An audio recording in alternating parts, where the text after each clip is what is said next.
We all know damn well we couldn't go a hot minute without anything weird coming out about Lori Vallow.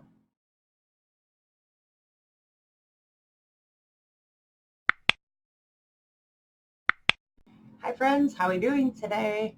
Wherever you are, I hope it's nice and warm because where I am, we're getting an ass ton of snow. So I am snowed in the house with my husband and my son. I love that for me. Today we are going to talk about Miss Lori Vallow again. Who would have thunk it? Now we find out that this broad rented a storage locker in Rexburg, Idaho, right after the last time her children were seen. We're going to go over the dates that locker was visited. They were there 10 times. They abandoned that unit with kids' items inside. So let's take a look at what was discovered, go over the dates that they were there, and then we can speculate about what we think was going on here. So here's what we found out about Lori's storage unit. It is located in Rexburg, Idaho. She signed the lease on October 1st of 2019. When she went and signed the lease, she was there alone. On October 2nd and October 3rd, she was there presumably with Alex. Between the 6th and 26th, a man, presumably Alex, visited alone. On October 28th, two men were seen putting all the children's items that we're about to see in Nate Eaton's report into the storage unit. And the last time anybody was there was November 24th. Two men were seen going in and out of the storage locker. Now, November 24th, it's just 2 days before they went to do the welfare check on JJ and Tylee. Now, the reason all this came to light for all of us is because in January, her card was declined. The police were notified, and then here we are. So now we're going to look at Nate Eaton's report from East Idaho News. We're going to see all the visuals, everything that was in there, and then we're going to come on back and we're going to talk about possible explanations for this, both good and bad. So see you in a couple minutes. Lori Vallow Daybell first came here to Self Storage Plus in Rexburg to rent a storage unit. This is the unit that she put her items in. It's a 10 by 10, and over the next few weeks after October 1st, she came here a few different times. Surveillance footage from the company shows Lori or a man associated with her visited her unit 9 times in October and 1 time in November. She came alone once on October 1st, the day she signed the contract and agreed to pay $53 a month. She was driving a blue Nissan Rogue. Lori returned October 2nd and 3rd with a man who appears to be her brother, Alex Cox. His truck is spotted on camera several times during the month. During one visit, the two of them enter the building. The man looks back and forth as Lori opens the unit door. He then removes a heavy tote with something hanging over the end. It's placed in the car. They go back inside the building and he carries out a tire while she closes the door. Between October 6th and 26th, a man, presumably Cox, visits the storage unit alone 5 times. Cameras show him dropping off a variety of items, including gun cases. And then on October 28th, 2 men are seen moving bikes into the unit. During October, the visitors are seen with large, heavy totes. Sometimes they put things in the unit, then remove them within days. The last time anyone visits the facility in October is on the 28th. Nobody comes back for nearly a month. But on November 24th, Lori and a man are again seen on camera. They stay for 4 minutes and leave. 2 days later, Rexburg police go to her townhouse for a welfare check on JJ. The next day, November 27th, officers serve a search warrant at the home and then go to the storage unit with a search warrant.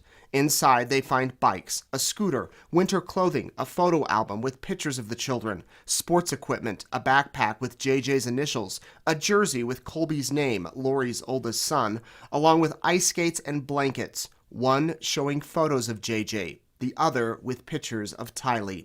Detectives photographed everything, and in January, when Lori's credit card was declined several times, Self Storage Plus notified the police. Workers say officers have not returned since the end of November.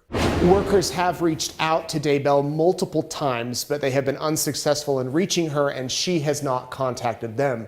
Now, here at Self Storage Plus, they realized the other day that Lori may have been using their facility. They called their security system Elite Surveillance. They came up and helped them pull the footage, and now they are waiting to see what's next. Reporting in Rexburg, I'm Nate Eaton, EastIdahoNews.com. Ever since Nate Eaton broke this story, the storage locker, it's getting a ton of requests from the media and the public wanting more information about the storage locker and what they saw with Lori Vallow. So let's go ahead and take a look at their statement. Due to numerous media inquiries, Self Storage Plus would like to provide this statement. First and foremost, Self Storage Plus hopes for the speedy and safe return of JJ and Tylee. Our thoughts and prayers with all of those who have been affected by this tragedy. Self Storage Plus is a local Rexburg business that rented a storage unit to Lori Vallow Daybell. Self Storage Plus is working with local authorities who are investigating this matter, and so as not to jeopardize their investigations, we will not be providing any further information at this time. Again, Self Storage Plus hopes for the speedy and safe return of JJ and Tylee. Anyone with information relating to this matter should contact the following: Rexburg Police Department at 208-359-3008 or Nate Eden at East Idaho News. So what we know is that the children were last known to be seen on September 23rd. So if she's renting the storage locker on October 1st, that looks shady as hell. No doubt about it. What was being moved in and out of there, of course, we can't see from the distance of that camera. Everybody seems to be hoping that there's another angle that provides a better look at that. One thing I find interesting, I'll tell you what I find interesting. What we learned in the timeline is that on October 2nd, Brandon Boudreaux was shot at in his driveway. Who did that? Because presumably on October 2nd and October 3rd, in the surveillance video that Nate Eden has obtained, they're assuming that that's Alex Cox in the video with Lori Vallow. Is it? It's hard to say. But we do know that on October 2nd, that's the day that Brandon was shot at in Arizona. So was there some sort of travel going on there? You can't drive from Idaho to Arizona and back in a blink of an eye. That raises some more questions. If this is in fact Alex in the video, who the hell shot at Brandon? Or did Alex hop on a plane and go down there and try to take care of something? Or did Melanie hire somebody else? Who the hell knows? It's just more questions. So then we move on to the dates between October 6th and October 26th. We also know from the timeline that Tammy Daybell was greeted in her driveway with a man with a gun. She took it as a prank, but in my opinion, it was a person with a gun that jammed. So we know that happened on October 9th. Then we know that Tammy Daybell passed away on October 19th. So there's 5 visits between that time frame of the 6th and the 26th. Nate Eden is reporting that a couple times there was gun cases coming in and out, which is extremely interesting. We move on to October 28th, where kids' items were being moved in to the storage unit. That is just over a month after the last time the kids were seen. That is close to the time that Tammy and Chad probably planned their big wedding. And then the last time that the storage locker was visited was on November 24th by Lori and a man that is unidentified. So November 24th is just 2 days before police came to do the welfare check on the kids. What the hell was going on there? Who knows? But ever since then, it's been abandoned. After they did the welfare check and she ran them off for a day, she took off. So nobody's been back. Let's go with the brighter side of things. They were storing just weird stuff, things that they didn't have a place for in their house. Okay, fine. That works out great until the end of October when you start putting all the children's stuff in there. And then how do you abandon all those mementos and all that stuff and just be like, meh, who cares? No, that's bullshit. So there's something nefarious going on. Now, do I think the children are deceased? I don't want to believe that.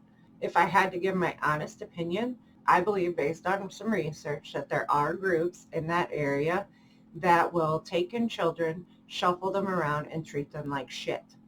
I kind of think that once she got to Rexburg, she started planning this so that way she could go ahead and go on her mission as a celestial being to go ahead and save 144,000 people into the New Jerusalem in July of 2020. I don't know. I don't know what exactly is going on with this storage unit. I think that it's very interesting that they came in and out. I think it's very interesting that Nate Eden referred to gun cases, especially knowing that there were shootings going on in that time or attempted shootings. I know that this is just one more piece of the puzzle, and we can't go a day without an update about this broad or some of the crazy things she's doing or has done. Now we have this one too. So that's that.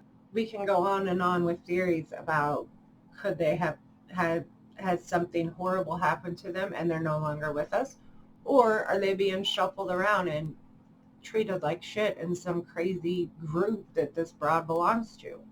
Who knows? I'm hoping at some point we find out. And one reason why I believe that they might be shuffled around, and that may be why she's acting so nonchalant and walking around with her resting bitch face, is because in her mind, she's not doing anything wrong. What she's doing is perfectly acceptable to whatever religion or bullshit she's subscribing to. So in her whacked out mind, she's thinking, they're fine. This is what everybody does. So maybe that's why she doesn't give two shits about court or the media talking about her. It's just a theory, just speculation, but I would love to know what you guys think. So go ahead and drop a comment down below. Let's have a little chat. Thank you guys for hanging out with me. If you haven't already, please hit subscribe. I do have a subscriber goal for the month of February, and I would love to have you back here with me to follow this case, because this is going to be my main priority from here on out. Before you go, give me a big thumbs up, drop a comment down below. I hope you guys are having a wonderful day wherever this video finds you. Take care out there, stay warm, and if you're somewhere warm, just know I'm very jealous. See you when I see you guys. Bye.